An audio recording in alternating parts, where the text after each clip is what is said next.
नमामि शमीशा निर्वाण रूपम विभम व्यापकम ब्रह्म वेद स्वरूपम निजम निर्गुणम निर्विकल्पम निरीहम शिदाका शमाका शवाशम रसेहम। गुरुर्ब्रह्मा गुरुर्विष्णु गुरुर्देवो महेश्वरः गुरुर्साक्षात् परब्रह्म तस्मै श्री गुरुवे नमः। तस्मै श्री गुरुवे नमः। ओम शांति शांति शांति। उपस्थित आप सभी महानुभावों का आज के द्वितीय सत्र में बहुत बहुत स्वागत है, बहुत बहुत अभिनंदन है। आपके श्रद्धा, आपकी भावना को देखकर हम नमन करते हैं, क्योंकि इतना प्रेम जो प्रभु से करता है वही, ऐसे तो 4 बजता है लेकिन धूप तो रहती है, फिर भी आप यहाँ आके हमसे भी पहले उपस्थित हो गए। और एक दो नहीं, बहुत सारे लोग आके उपस्थित हो गए, तो सभी अपने लिए भी एक बार जोरदार तालियां बजाइए। बाकी ज्ञान जो है वो तो हम सुन ही रहे हैं, सुनने के लिए बैठे ही हैं। तो आइए थोड़ा आज हम श्रीमद् भगवद गीता के ही अंदर प्रवेश करेंगे। जिस तरह कल हम सभी ने समझा, सभी ने जाना कि यह वर्तमान समय पुनः महाभारत काल आ चुका है। क्या आ गया है? महाभारत काल। और यहीं पर 5% लोग ऐसे हैं जो ईश्वर के तरफ हैं, लेकिन ज्यादा से ज्यादा लोग जिन्हें पता है कि भगवान है पर भगवान की मानते नहीं। कौरवों और पांडवों में एक सबसे बड़ा अंतर है, और वो अंतर अपने में भी हमें देखना होगा। एक वो है जो भगवान को मानते हैं, और दूसरे वो है जो भगवान की मानते हैं। एक वो जो भगवान को मानते हैं, दूसरे वे जो भगवान की मानते हैं। आप को मानने वाले हैं या की मानने वाले हैं? थोड़ा बताइए। भगवान को मानने वाले कितने हैं? ऐसे धीरे धीरे हाथ उठा रहे, ऐसा लग रहा है कि अब क्या कहते हैं। भगवान की मानने वाले कितने हैं? आप भगवान की मानते हैं? क्या बात है भाई। तो मानना कोई बहुत बड़ी बात नहीं है, भगवान की मानना यह ज्यादा बड़ी बात है। तो देखिए, अर्जुन मान तो रहे पर भगवान की नहीं मान रहे थे। ईश्वर की शरण में है, अपना साथी स्वयं ईश्वर को बनाया है, लेकिन स्वजन समुदाय को देखकर, अपने ही परिवार के जनों को देखकर क्या हुआ? उन्होंने अंदर से युद्ध ना करने का भाव पैदा हो गया और कहने लगे, अपनों को मारने से तो ज्यादा अच्छा है खुद मर जाओ। अपनों को मारने से ज्यादा अच्छा है भिक्षा का अन्न खा करके पेट भर लो। लेकिन बाबा, ऐसी राजाई किसी काम की नहीं है जिसमें अपनों का खून बहे। बात सही है क्या? नहीं? अर्जुन कोई गलत है क्या? देखो, गीता ज्ञान सुनने बैठे हो तो आपको बोलना तो पड़ेगा मेरे साथ। मैं अकेली बोलती नहीं, तो चुपचाप इधर काम नहीं चलेगा। हाँ, तो थोड़ा बोल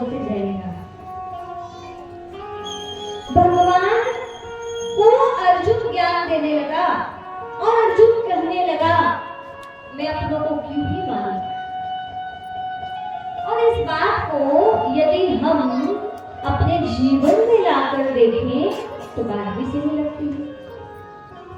आपके समक्ष स्वयं भगवान आए और बोले, क्या रखा है घर परिवार में सबको?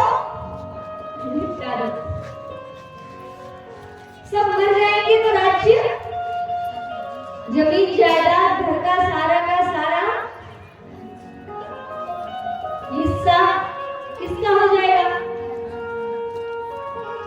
सिंपल सी बात है, 4 भाई हैं या 100 हैं, जितने भी हैं, इससे भी 100 तो होते नहीं है। लेकिन यदि भगवान कहे कि देखो, यदि जमीन जायदाद चाहिए, यदि हक चाहिए तो लड़ो मारो, सब आपका हो जाएगा, तो आप में से कितने लोग तैयार हैं अपनों का रक्त बहाने के लिए? मुझे तो लगता है शायद ही कोई होगा, वैसे तो कोई भी नहीं। सही बात है क्या नहीं? आपसे भगवान कहे कि मार दो तो आप मारेंगे क्या? आप भगवान को क्या कहेंगे? जीव हत्या? जोर से बोलो। हाँ, फिर बलि क्यों देते हो? यही तो बात सच है ना, जीव हत्या पाप है, हम मना कर देंगे। परंतु जब भगवान स्वयं अर्जुन को कह रहे हैं, तुम्हें ना स्वर्ग मिलेगा, तीनों लोगों का राज्य मिलेगा, इसीलिए मानो, तो सर्वप्रथम हमें श्रीमद् भगवद गीता के इस गहरे मर्म को समझना होगा। आखिर भगवान किसे मरवाने की बात कर रहे हैं? क्या सचमुच में ये आपस में भाई भाई की ऐसी लड़ाई हुई होगी? क्या लगता है आपको? तनिक सोचो, क्या ईश्वर का उद्देश्य संसार में हिंसा पैदा करवाना है? क्या रक्त की नदियां बहवाना है? कदापि नहीं। हर एक धर्म स्थापक, हर एक पैगंबर ने आकर शांति का संदेश दिया है, तो क्या भगवान लड़वाएंगे, भिड़वाएंगे? क्या लगता है आपको? बोलो, क्या लगता है? ऐसे तो करवाया नहीं होगा, पर ऐसा लिखा है तो कुछ तो अर्थ होगा। ये हो सकता है कि हमारी समझ उतनी नहीं है, प्रतीकों को हम गहराई से समझ नहीं पा रहे हैं, जो दिख रहा है उसको ही सही मान रहे हैं। हो सकता है ना?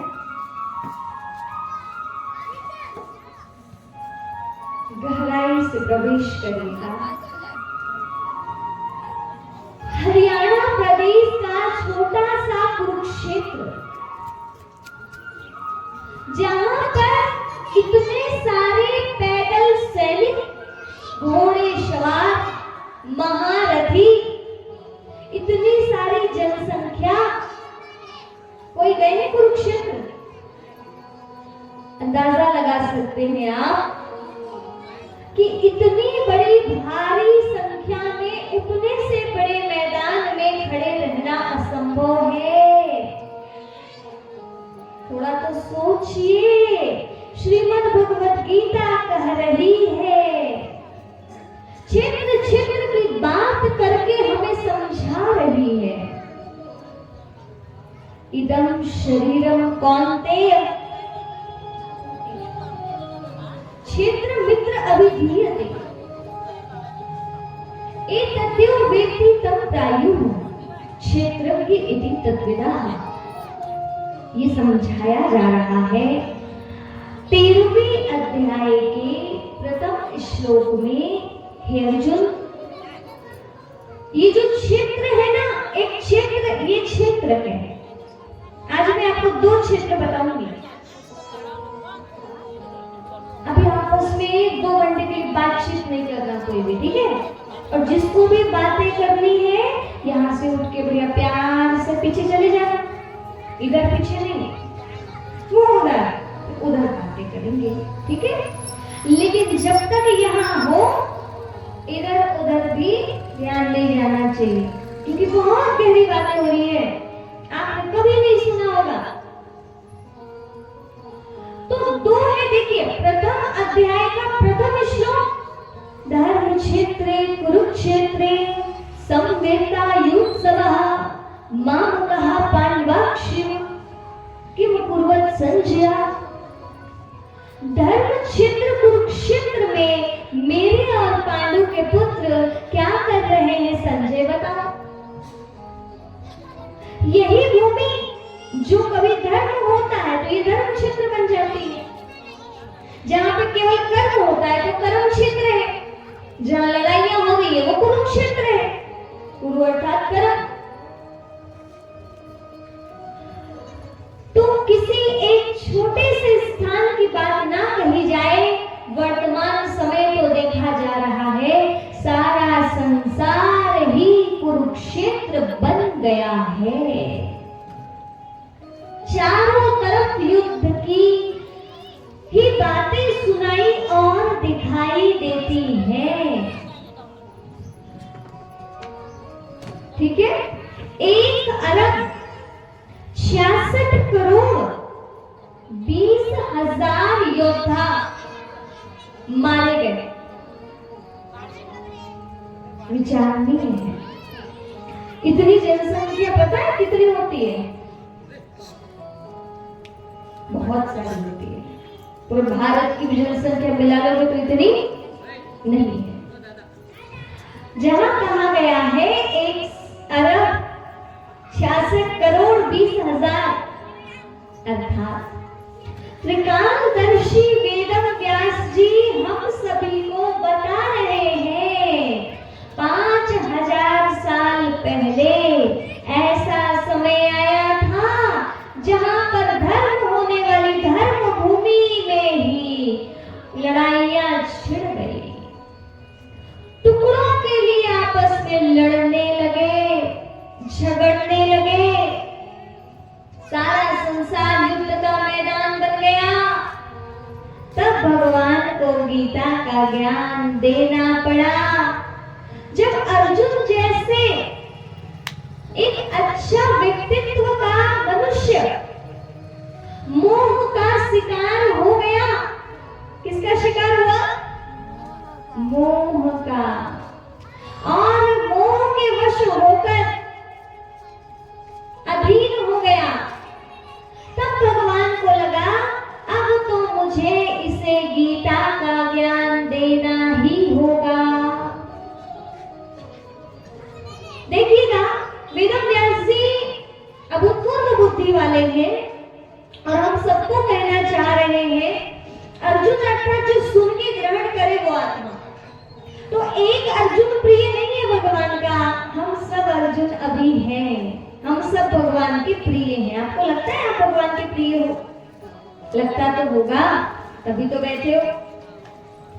तो अर्जुन मतलब एक के लिए नहीं, हम सब अर्जुनों के लिए भगवान की क्या प्लानिंग है, वो हमें क्या करवा रहे हैं, क्यों करवा रहे हैं, क्या कर रहे हैं, उस 5,000 साल पहले बीते हुए महाभारत के काल में वो आपको बताते हैं।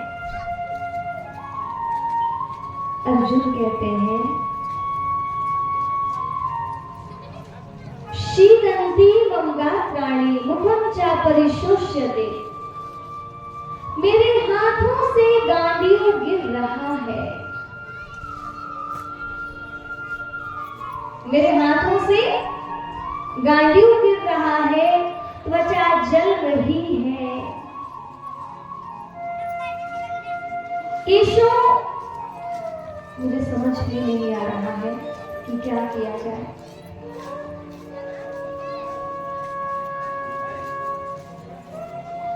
तभी भगवान अर्जुन को ज्ञान देना प्रारंभ करते हैं। तुम कैसे नपुंसक जैसे बातें कर रहे हो? कहते हैं त्यागत्यो उत्तिष्ठ परंतपा। हे परंतप, मन की दुर्बलता को त्याग दो और खड़े हो जाओ अपने कर्म पथ में। बार बार कहते हैं। अब जो गीता पढ़ते हैं ना उनको ऐसे लगता है कि भगवान लड़ा रहे हैं, लड़ने के लिए उकसा रहे हैं। कौन सा युद्ध? आओ थोड़ा समझे। भगवान युद्ध की बात करके मरने और मारने की बात कह के जीवन जीने की सही कला सिखा रहे थे अर्जुन को। अभी भी आपको मरने की बात सुनाएंगे और जीवन जीने की सही कला सिखाएंगे। इसीलिए बड़े ही ध्यान से सुनना। क्या कहते हैं? हृदय की शुक्र दुर्बलता को त्यागो, खड़े हो जाओ। अब समय नहीं है तुम्हारे चुपचाप खड़े रहने का और शोक मनाने का। तुम नहीं भी मारोगे तो ये सब मेरे द्वारा मारे जाएंगे, इसीलिए तुम इनको मार दो। अर्जुन, यदि तू मारेगा तो तुझे स्वर्ग मिलेगा, तू मारेगा तो तुझे स्वर्ग मिलेगा। ये क्या है सोचो आप। किसी इंसान को जो बहुत ज्यादा पापी है, दिमाग लगाइए, थोड़ा ध्यान लगाइएगा, जो बहुत ज्यादा पापी है, बुरे बुरे कर्म किया है जिसने, अब यदि आपको गुस्सा आया, आपने उसको मार दिया क्योंकि वो पापी था, तो आप बताइएगा आपको सरकार पुरस्कार देगी क्या जेल में रखेगी सीधे? कानून ये कहेगा कि तुमने कानून हाथ में क्यों लिया, तुमको अधिकार हमें बताते, हम निपटते, तुम्हें मारने का अधिकार नहीं है। लेकिन अर्जुन को तो कहा जा रहा है तुम मार दो, तुम्हें स्वर्ग मिलेगा।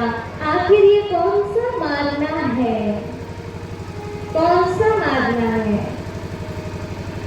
इंसान को मारने की बात नहीं कही जा रही है। क्यों? देखिए, यदि कोई व्यक्ति बहुत बुरा कर्म करता है, यदि उसे मार भी दिया जाए, आत्मा तो अविनाशी है, बोलो है या नहीं? फिर से ये वाला शरीर छूटेगा, नया चोला धारण करेगी, बच्चे से बड़ी होगी, फिर उत्पात करना शुरू कर देगी।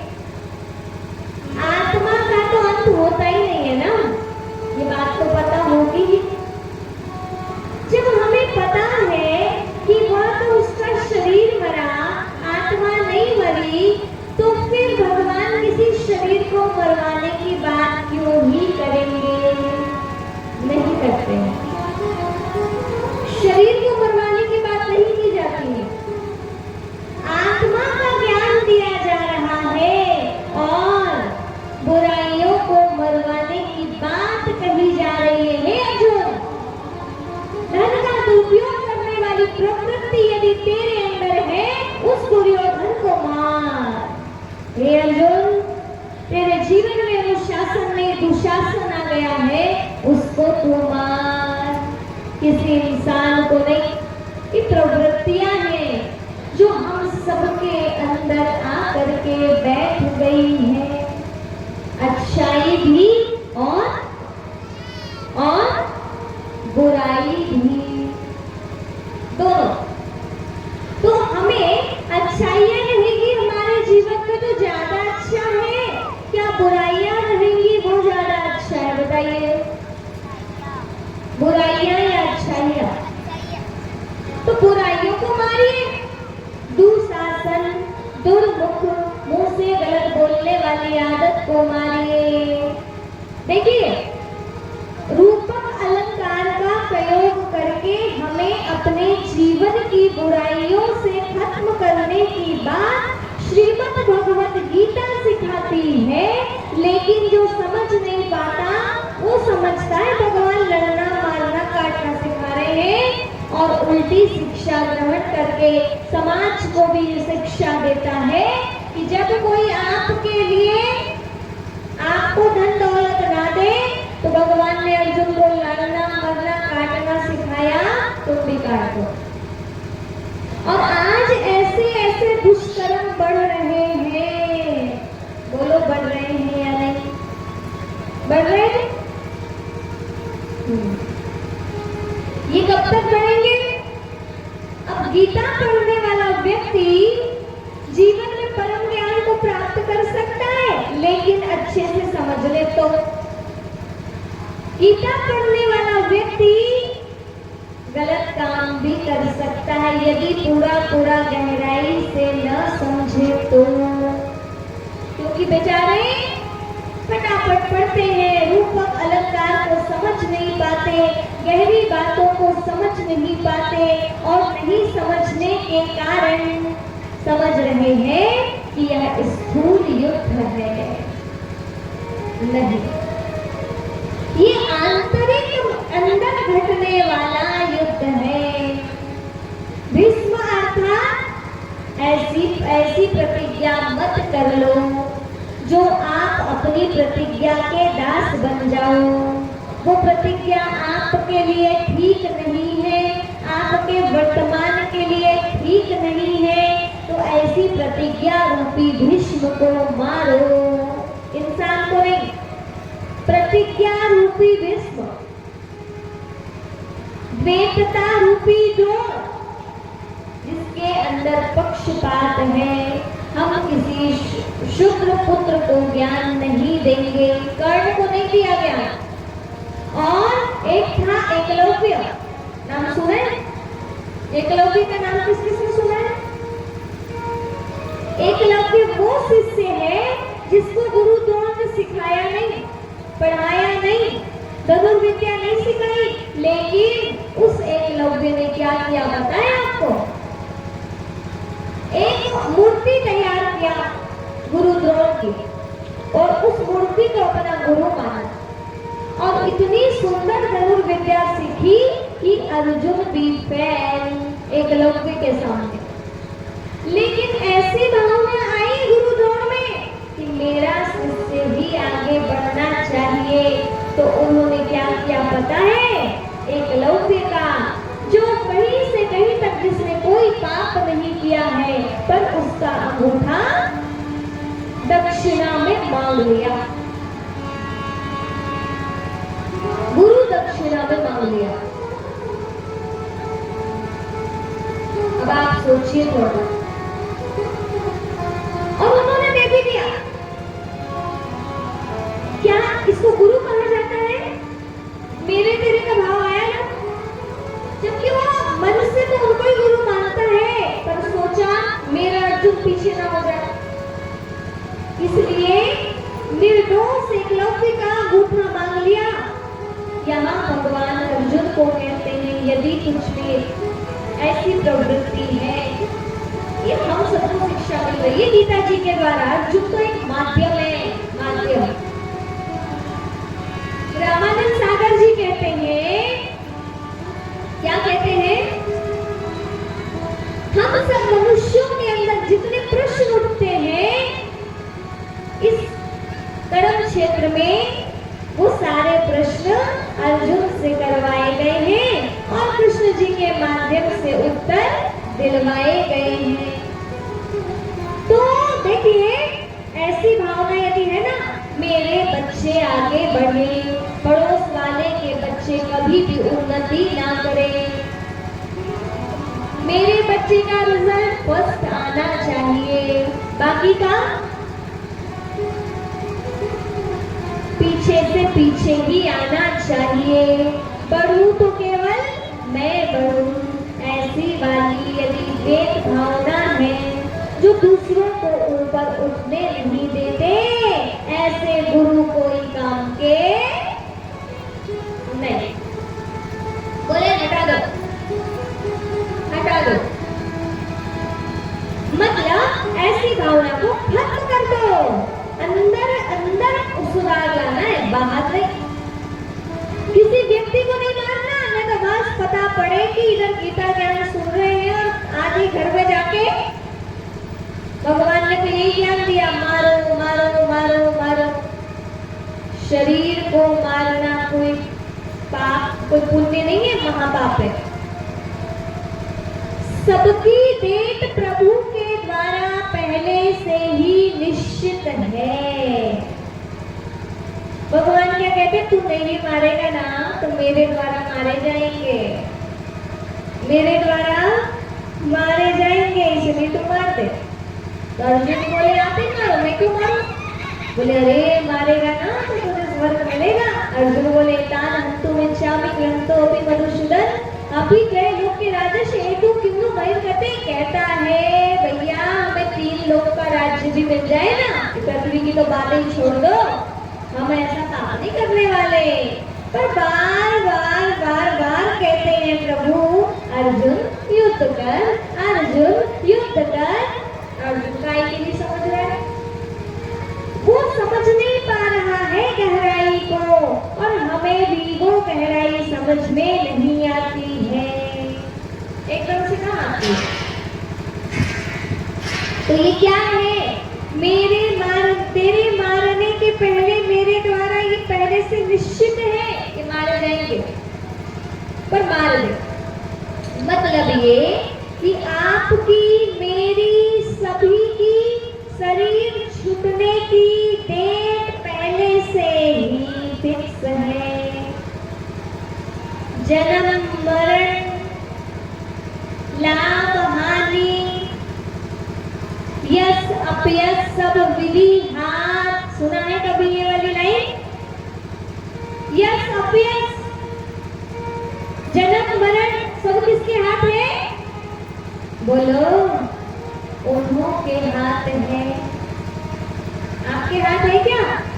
तो क्या कह रहे हैं, देखो कि पहले से फिक्स है, आपको नहीं पता कि आप कब जाने वाले हो, लेकिन आपकी डेट है कि नहीं मृत्यु की। ऐसा तो कोई नहीं है जो अमर होके आया है यहाँ, जिसका शरीर छूटेगा ही नहीं। ऐसा कोई है? नहीं है ना? है क्या? नहीं है। मतलब हम सबको पता है कि हम सब जाने वाले हैं। तो भगवान यहाँ पर हमको कहते हैं इनके मारने के पहले ही इनको मार दे, मतलब इनके प्रति जो मोह है इसको तू समाप्त कर दे। अंदर में बैठा हुआ मोह को मार, अपने स्वजनों के प्रति मोह जो उत्पन्न हुआ है उसे नष्ट कर।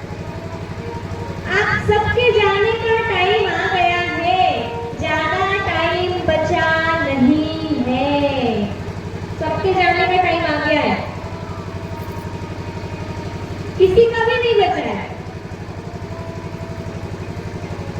बहुत ज्यादा तो नहीं बचा, क्योंकि इस कलयुग काल में अकाले मृत्यु होती है। ये तो नहीं है ना कि आप बुजुर्ग होंगे तभी शरीर छोड़े। आजकल ना तो बच्चों का पता है, ना बड़ों का पता है, ना बुजुर्गों का। कोई भी कभी भी जा सकते हैं। तो आइए अपन सीखते हैं जाने के पहले हमें कैसे जीना है, जो हमें यदि कोई शरीर छोड़ भी दे तो तकलीफ ना हो। तो अर्जुन को दिखाया गया उस कर्म क्षेत्र धर्म क्षेत्र के बीचों बीच, धर्म क्षेत्र कुरुक्षेत्र, अर्थात हम अर्जुनों को यहाँ धर्म कर्म होने वाली जगह में बीचों बीच में भगवान ला के संसार में बेच कर खड़े कर दिए हैं। और तो और अर्जुन ने अपना साथी भगवान को बनाया है, स्वयं परमात्मा अर्जुन के रथ के चालक बन गए हैं। और अर्जुन के रथ के चालक तो बन गए, लेकिन अब अर्जुन को जहां ले जाना है वो अब रथ चालक को लेके जाते हैं। कहाँ ले गए पता है? बीचों बीच में पांडव सेना और कौरव सेना के मध्य में जा कर दिया और जैसे ही खड़ा किया है अर्जुन ने देखा और क्या बोले अर्जुन, नहीं प्रभु मुझसे नहीं हो सकता। तो प्रभु बोले अर्जुन करना तो पड़ेगा, अपने मोह को नष्ट करना पड़ेगा। स्थूल युद्ध नहीं, हम सबके लिए ये आध्यात्मिक अर्थ है। गीता जी इतनी सिंपल नहीं है, बहुत ऊंची लेवल की बातें लिखी है। बीचों बीच में रखा गया था जीवन रूपी गाड़ी, ना तो द्वेष की तरफ ज्यादा जाए ना तो मोह की तरफ जाए, बीचों बीच में रहे, ना किसी से दोस्ती ना किसी से बैर, सबके साथ एक जैसा व्यवहार। क्योंकि यदि नफरत रहेगा तो भी दिक्कत, यदि मोह रहेगा तो भी दिक्कत। जिसके अंदर औरों के प्रति नफरत है वो राम को हृदय में बिठा नहीं पाएगा, और जिसके अंदर बहुत ज्यादा मोह है, किसी से बहुत लगाव है, तो वो भी भगवान को पूरी तरह से दिल में बिठा बोलो नहीं पाएगा, क्योंकि बार बार उनकी याद आएगी। अब बच्चे स्कूल गए, मोह है, कब आएगा कब आएगा, टिफिन ले गया तो दिन भर याद आएगी बेचारा भूखा है, कहीं कुछ ना हो जाए, 5 मिनट बच्चा लेट हो जाए इतने डर जाते हैं कि बात नहीं पूछो। तो ये मोह है। भगवान कहते हैं ना तो जीवन रूपी रथ को मोह की तरफ ले जा, ना ही तो नफरत की तरफ, बीचों बीच में रहना सीख। जीवन में बैलेंस का होना जरूरी है। जब तक जीवन में बैलेंस नहीं है ना, मजा नहीं है। समझ में आ रहा है? संसारिक होना, वैरागी है आप या सांसारिक है? बोलो, वैरागी हो क्या सांसारिक हो?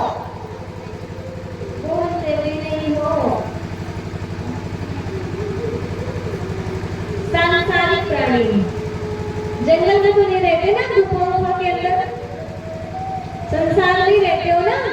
ऐसा तो नहीं कि पता पड़े कि हवा खा के पेट भर रहे हो, ऐसा भी नहीं है। तो क्या सिखाया जा रहा है?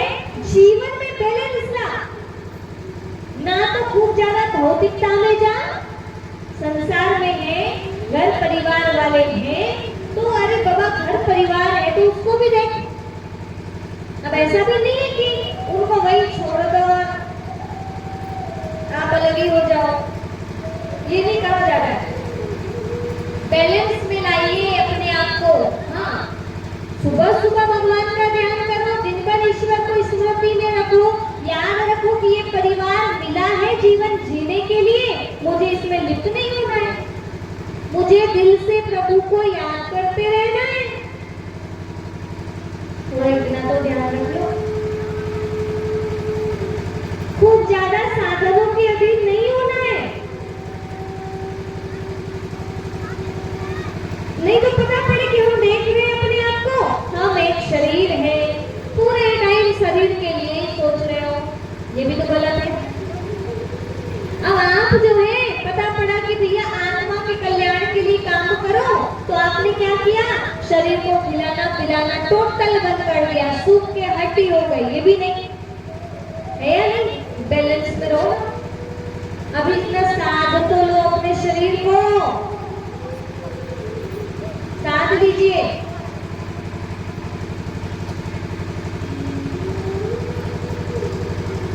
ना किसी से दोस्ती ना किसी से बैर, ना किसी से लगाव ना किसी से द्वेष। अब देखिए भगवान क्या कहते हैं, सुनिए। अर्जुन कहता है, जिन गुरु द्रोण ने दी धनुर्विद्या, उन पर धनुष चलाऊं कैसे? जिन गुरु द्रोण ने दी धनुर्विद्या, उन पर धनुष चलाऊं कैसे? पूजन योग्य भीष्म पितामह, उन पर अस्त्र उठाऊं कैसे? तो कितना बड़ा पाप है, पाप। तब भगवान कहते हैं नहीं नहीं अर्जुन, मेरी बातों को समझने की कोशिश करो। मैं तुम्हें व्यक्ति को ना मारने की बात नहीं कह रहा हूँ, मैं तुम्हें अंदर बैठे जो बुराई है उसको मारने की बात कह रहा हूँ। देखो एक एक पात्र है, सब ज्ञानी है पर ग्रेटता है, ज्ञानी है पर मौन है, प्रतिज्ञा करके बैठे हैं। ऐसी यदि जीवन में कोई बातें हो तो उनको मार लो, ऐसे बोलते हैं। कहते हैं हे अर्जुन, ये महाभारत का महापर्व तेरे बिन कैसे बनेगा? धर्म के युद्ध में मौन रहा तो फिर तेरा गांडू कब तनेगा?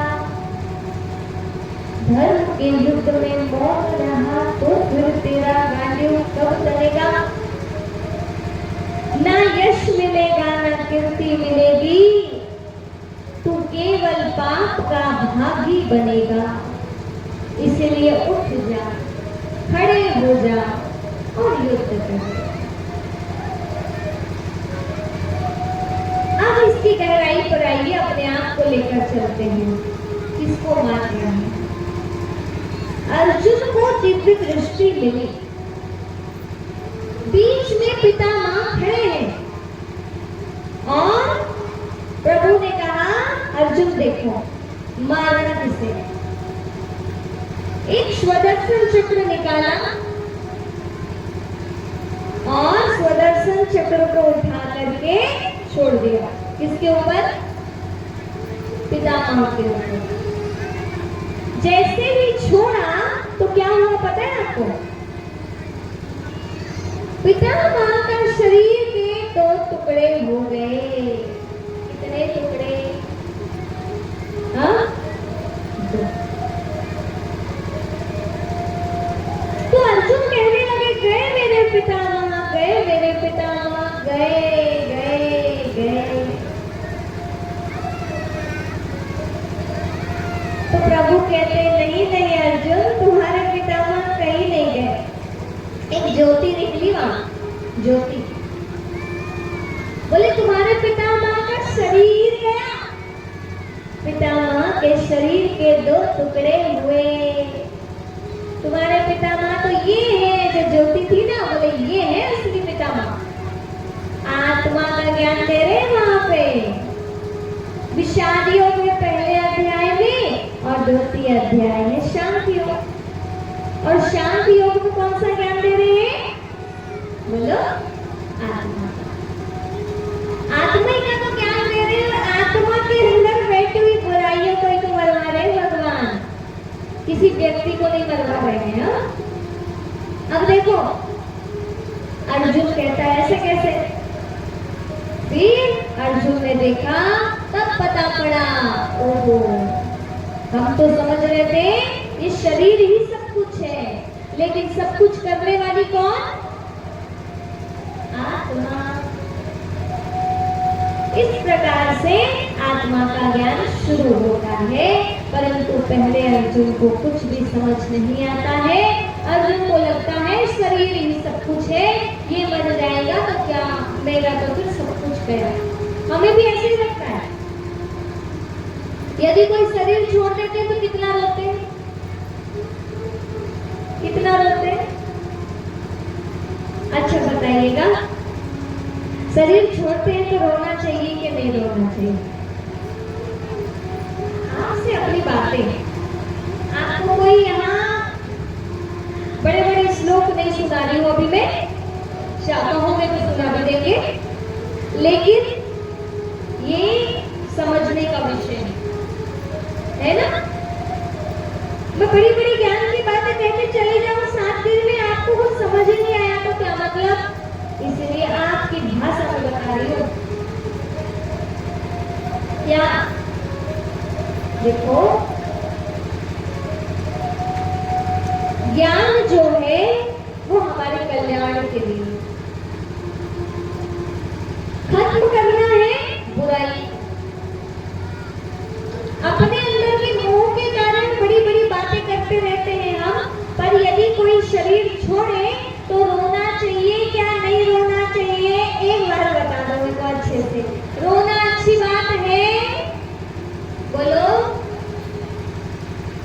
हंसना चाहिए, कुछ तो बोलो।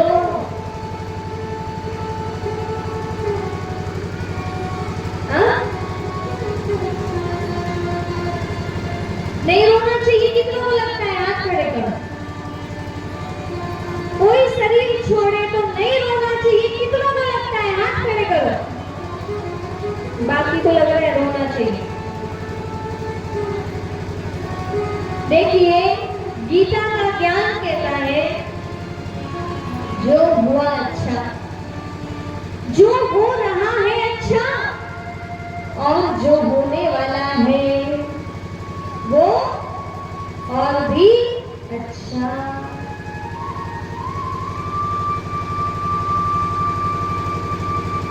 आवाज आ रही है? क्योंकि लाइट ने आपकी छुट्टी ले ली। थोड़ा सा दूसरा भी आवाज है तो ध्यान थोड़ा इधर ही रखना। अर्जुन कहते हैं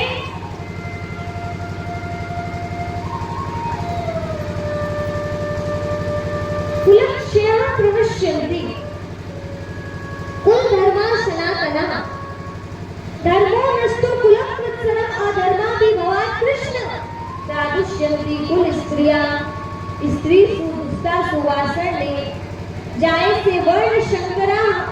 क्या कहते हैं पता है? मैं इनको मारूंगा ना तो सनातन कुल धर्म नष्ट हो जाएगा। सही तो बोल रहा था।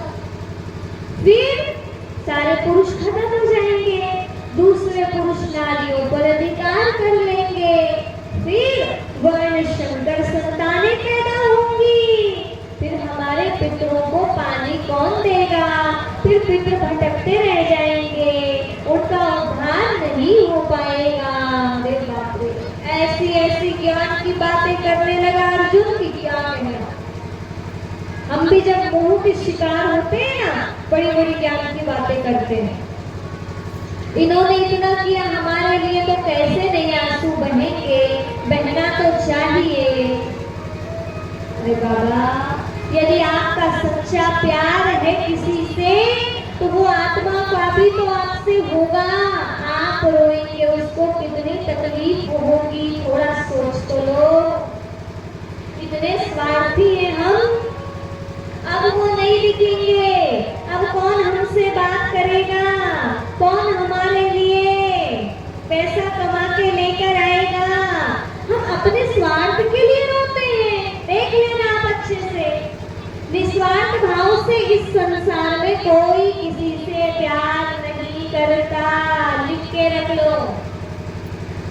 सुर नर मुनि जन सबकी यही रीति, स्वार्थ लागे करहि सब प्रीति। प्रीति क्यों है? कुछ ना कुछ स्वार्थ। मर गए तो क्यों रो रहे हैं? स्वार्थ। दुनिया में कई मरते हैं ना। आपको हर किसी के लिए रोना आता है? जिससे मोह है, जिससे अभी तक कुछ इच्छाएं पूर्ण हो रही थी, जो हमारे घर के सदस्य हैं, रोना है।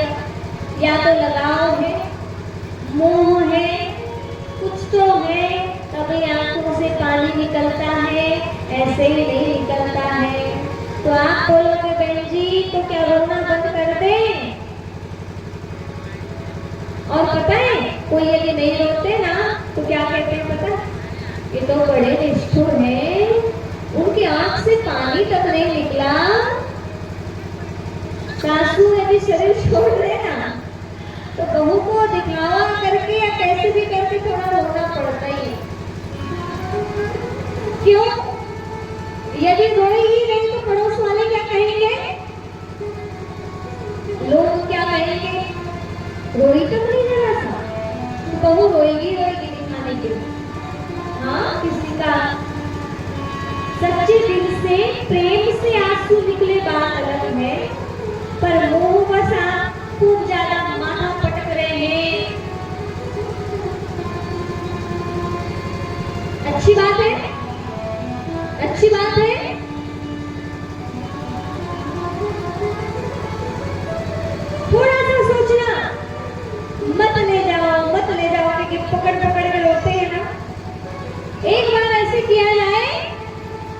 बॉडी को वही छोड़ दिया जाए। आप कितने देर तक पकड़ पकड़ के रहोगे बताना जरा। शरीर खराब होने लगेगा, थोड़ी देर के बाद में ले जाओ करने लगते हैं।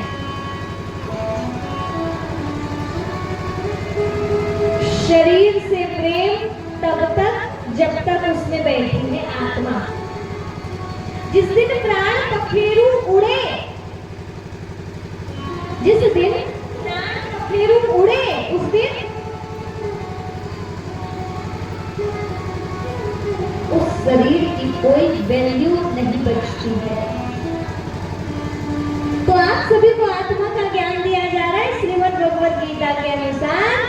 और अर्जुन को कहा गया, अर्जुन तेरे पितामह थोड़ी ना मरे हैं, वो तो शरीर गया है, शरीर। तो शरीर से लगाओ पहले खत्म कर लो आप भी, क्योंकि आत्मा तो मरती नहीं है। कबीरदास जी कहते हैं, जग जिसे मरना कहे मेरो मन आनंद, जग जिसे मरना कहे मेरो मन आनंद, कब मरी हूँ कब पाई हूँ पूर्ण परमानंद। क्या बोले कबीरदास जी? मरने का नाम लेकर दुनिया रोती है, मेरा मन खुशी में झूम उठता है, कब मरूंगा कब परमानंद को पाऊंगा। इस जीवन में भी है तो भी मजे में है, और शरीर सोच रहे हैं शरीर भी छूटेगा तो उन्हीं को प्राप्त होगा। इसीलिए मुझे मरने का डर, बोलो, पीछे वाले सामने वाले नहीं लगता। आप में से किस किस को मरने का डर लगता है? हाथ खड़ा कीजिए, तभी तो दवाई देंगे। डॉक्टर के पास जाओ और आप बीमारी ना बताओ तो डॉक्टर दवाई क्या ही देगा। पहले जैसे नाड़ी वैद्य थोड़ी ना बचे हैं, है ना? किसी फिजिशियन के पास जाकर तो बताना पड़ता है ना कैसा कैसा लग रहा है करके, तो फिर वो सिम्टम देख करके फिर दवाई देता है। आप बताते हो तो बताओ इधर, किस किस को मरने से डर लगता है? बोलो, नहीं लगता किसी को भी? चलिए तो ताली बजवा दो भगवान की। आप तो खुद की बजाने लगे। मैं तो भगवान की ताली की बात कर रही थी कि वो ताली बजाएंगे और आप इधर से छुट्टी हो जाएगी आपकी। हाँ, क्या कहते हैं आप सब?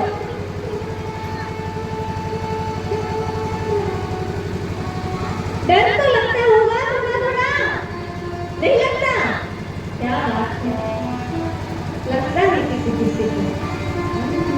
आप कितने ही बोल दो। पता है वैरागी कब आता है? जब ना परेशानी चलती है, जब ना दुख आता है, तो ऐसे लगता है भगवान जल्दी से उठा ले, अब ये दुनिया में रहने का मन नहीं करता।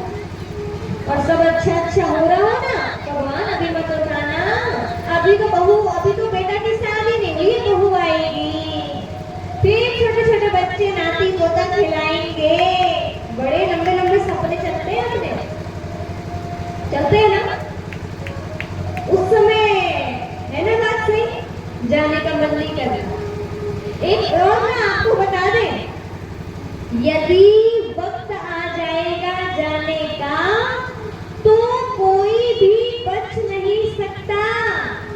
ये जिस्म तो किराए का घर है, एक ना एक दिन खाली करना पड़ेगा। हमेशा किराए के घर में जिंदगी बिता लोगे, किराए के घर में खाली करना पड़ेगा।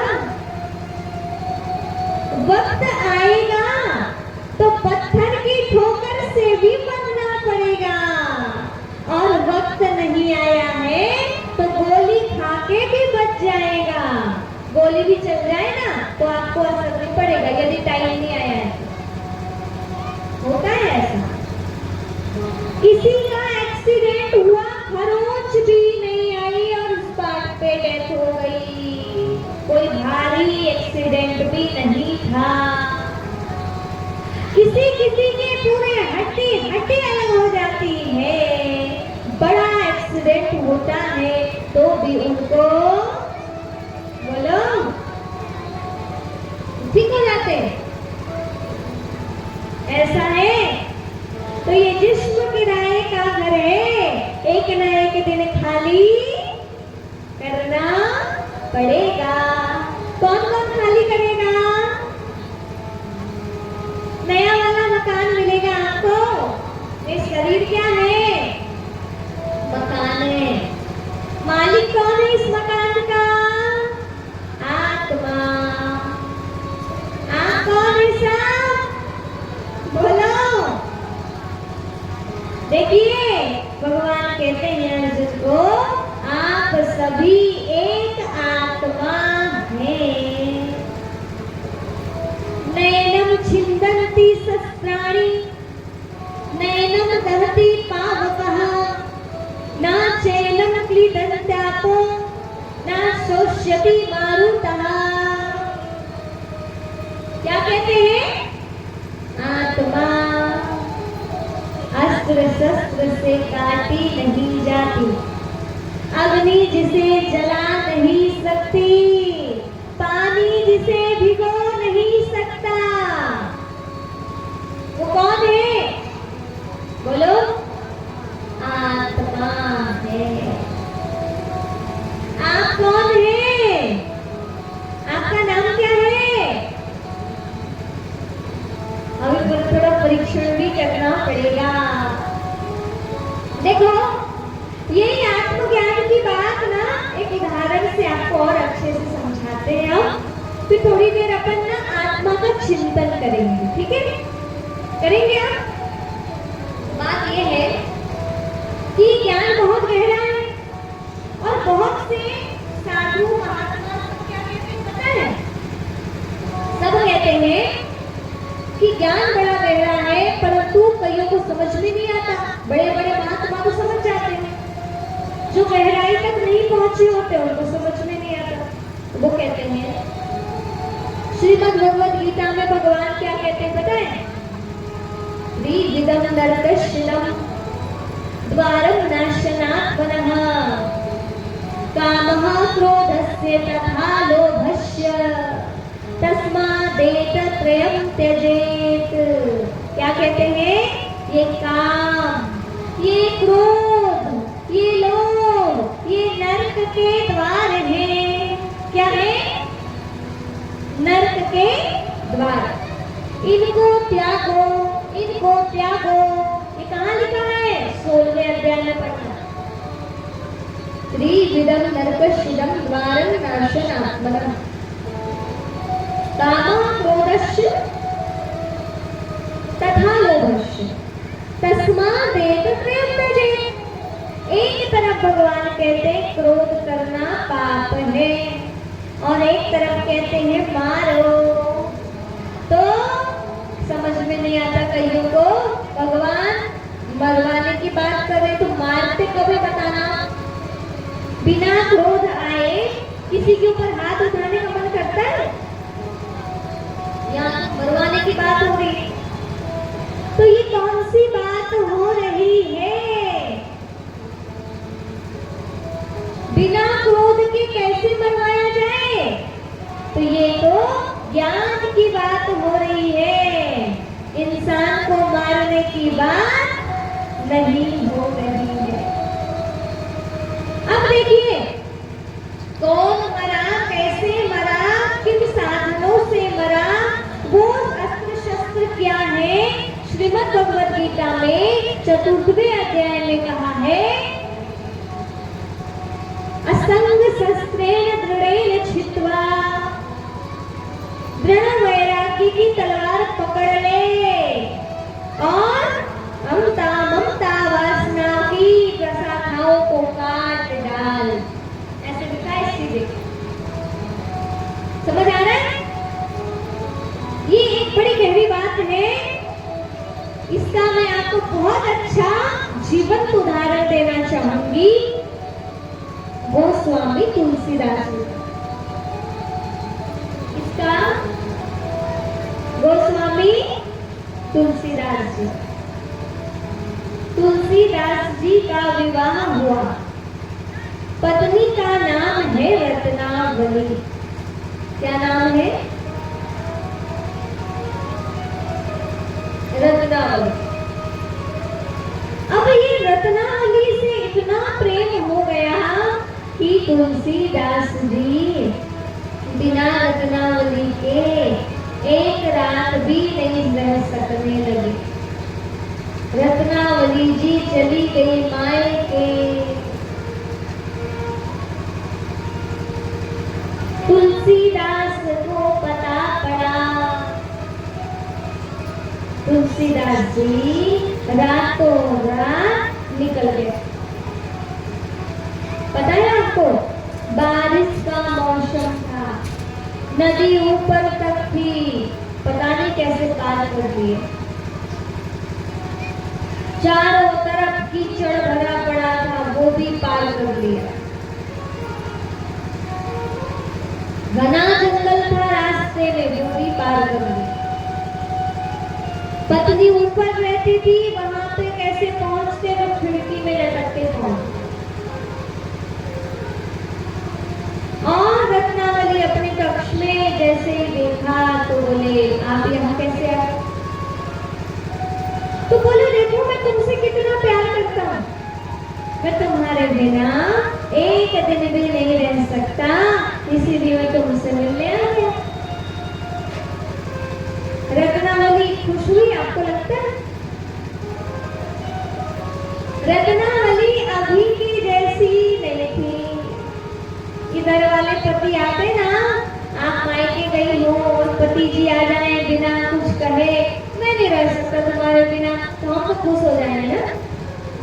अरे वाह, हमारे पति तो कितने अच्छे हैं, हमारे बिना नहीं रह सकते। ऐसे क्या? ऐसे ही। लेकिन रत्नावली आपकी तरह थोड़ी रहती। रत्नावली जी ने जैसे ही सुना कि ये मेरे प्रेम में अंधे हो करके रातों रात यहाँ आ गए, रत्नावली जी ने कहा, धिक्कार है तुम्हारे ऐसे प्रेम को। अच्छा एक बात बताओ, तुम यहाँ ऊपर कैसे आए? बोले, रस्सी लटक रही थी खिड़की में, उसको पकड़ के आ गए। रत्नावली ने तुरंत रोशनी किया और देखा वहां कोई रस्सी नहीं थी। क्या था? सांप। मोटा सा सांप लटक रहा था। प्यार में इतने अंधे कि उन्हें सांप भी रस्सी दिखाई दिया। वो तो बाद में पता पड़ा, वो नदी में कोई नाव आ गई थी, क्योंकि नाव पहले हटा ली गई थी, इतना भारी पूरी बाढ़ चल रही थी। वहां तो नदी में एक मुर्दा तैर रहा था, उस पे बैठ के नदी पार कर लिए थे उन्होंने। सोचो सोचो,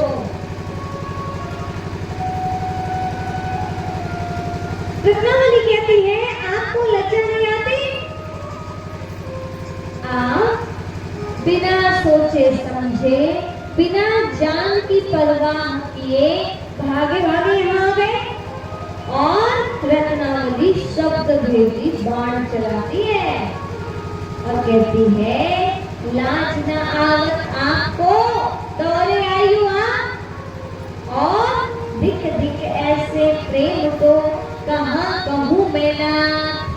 धिक्कार है ऐसे आपके प्रेम को, मुझे आपको अपना नाम कहलाने में भी, कहने में भी शर्म लग रही है।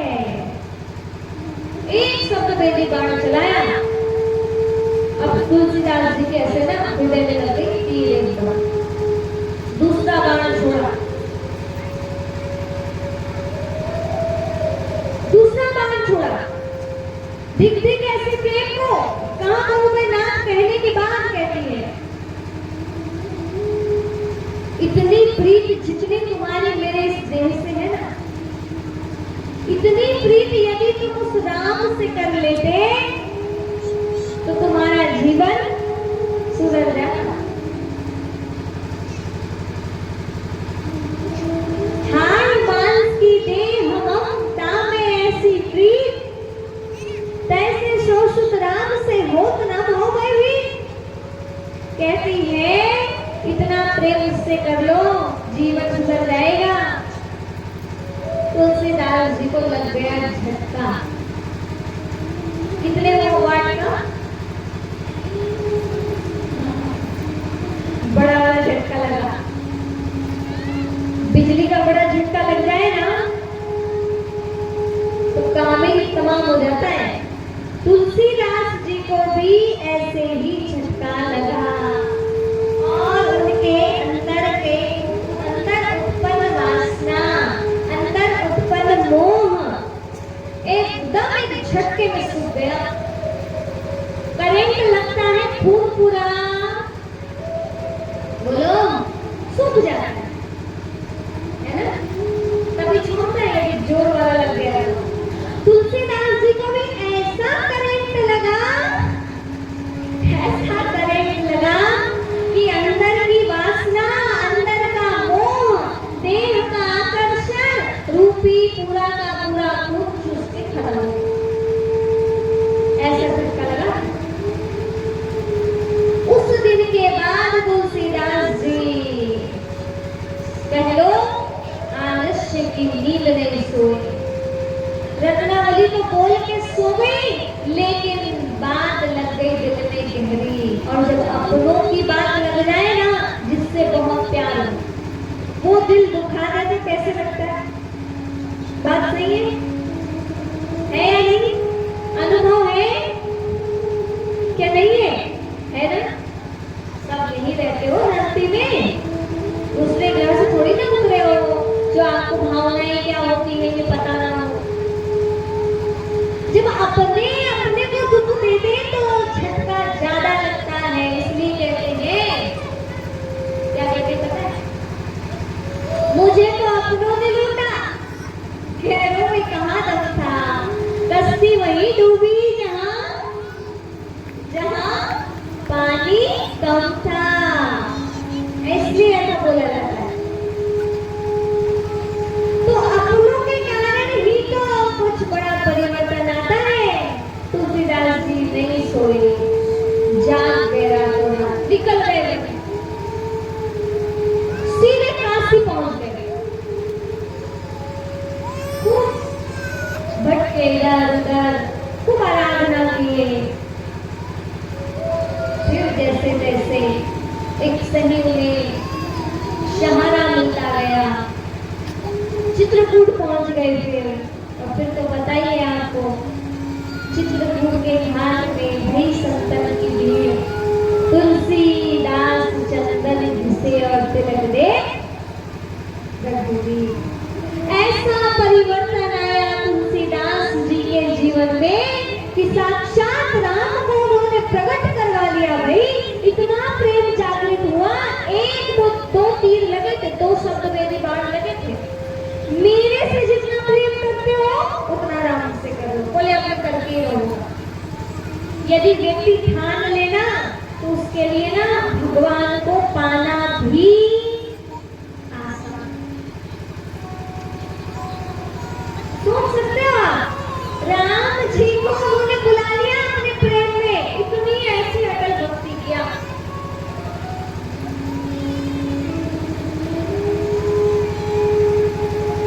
व्यक्ति के अंदर यदि चाह है, उसके लिए हर रास्ता आसान। तुलसीदास जी से पूछा गया, हे तुलसी के तुलसी, तो तुलसीदास कैसे बने? तुलसीदास जी बोले, ऐसी मार पड़े मेरे दिल में, ऐसी मार पड़ी थी ना शब्द वेदी बाण की, जिसका वार सहा न जाए।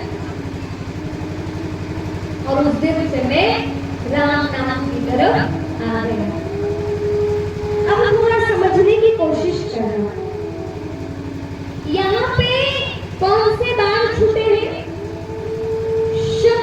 वेदी बाण छूटे। और शब्द वेदी बाण से कौन मरा है? तुलसीदास जी मरे कि उनके अंदर उत्पन्न हुई कुविचार मरे? दूषित भावनाएं मरी, क्या मरा बताओ? हाँ, तो भगवान भी इधर अर्जुन को ज्ञान दे रहे हैं और वो खत्म करा रहे हैं। इसीलिए तो धनुष का आकार हमेशा ओठ की तरह होता है। ऐसे पकड़ के तीर चलाया जाता है, ऐसे खींचा जाता है। अंदर से जब शब्द वेदी बाण निकलते तो वो ऐसे खुल जाता है ना? तो धनुष अर्थात ये तीर अर्थात आपकी गोली, आपके गोली। असुरों को मारने के लिए दो प्रकार के बाण होते थे। एक तो ऐसे निकाले, ऐसे छोड़े, और एक ऐसे आते थे, ऐसे मन से ऐसे बुलाते थे, फिर मन करके ऐसे मंत्र उच्चारित करते थे, फिर छोड़ते। तो ये बताया जाता है युद्ध दिखा करके कि जीवन के संग्राम में या तो शब्द वेदी बाण छोड़ करके बुराइयों को मारो, या फिर अच्छे विचार करके भगवान की याद में रह करके अपने अंदर के बुरे विकारों को मारो। ये पीछे रखा हुआ तर्कस जिसमें अर्जुन पूरे टाइम ऐसे ऐसे करते जाता है। थोड़ा सोचो, क्या वो तर्कस के बाण खत्म नहीं हुए होंगे?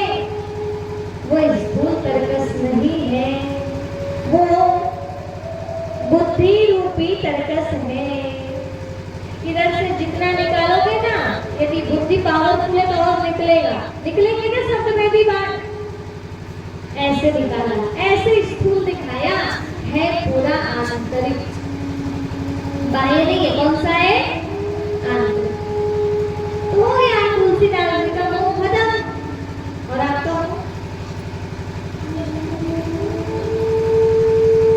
तो घर में जाके क्या करोगे? ऐसा कहना शुरू मत कर देना, नहीं तो बस हमारा हो गया, तुमसे कोई लेना देना नहीं है, माया मोह में सब त्याग देगा। स्नेह रखना, मोह नहीं रखना। स्नेह और मोह में अंतर है, बोलो। स्नेह मतलब स्नेह भाव, मोह मतलब लगाव। मोह रहेगा तो दिक्कत जाएगी, तकलीफ होगी। जुड़ी हुई चीजें रहती है ना, हटाने चिपक जाती है तो निकालने में तकलीफ होती है। अलग अलग है तो तकलीफ नहीं होती। अलग अलग रहो ना, आप भी आत्मा, आप भी आत्मा, आप भी आत्मा, है ना? है या नहीं? सब कौन है? हम परमात्मा की संतान। अब देखिएगा, इसी ज्ञान को समझाने के लिए भगवान को इतनी मेहनत करनी पड़ी, हम अर्जुनों को ज्ञान देने के लिए। और इसी ज्ञान को समझाने के लिए सनातन धर्म में बहुत बड़े अच्छे अच्छे सिस्टम रखे गए हैं। जैसे देखो, ये आपको कलश दिख रहा है, दिख रहा है किसी को? सभी को दिख रहा है। ये कलश किस बात का प्रतीक है? ये इसी आत्मज्ञान को समझाने का प्रतीक है।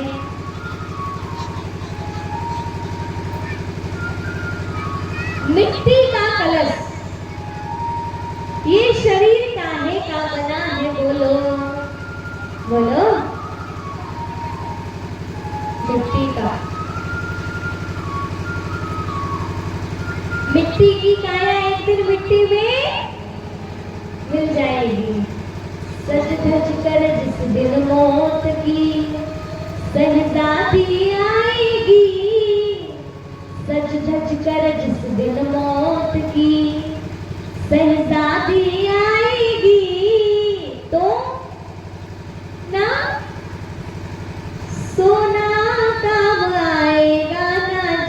हरी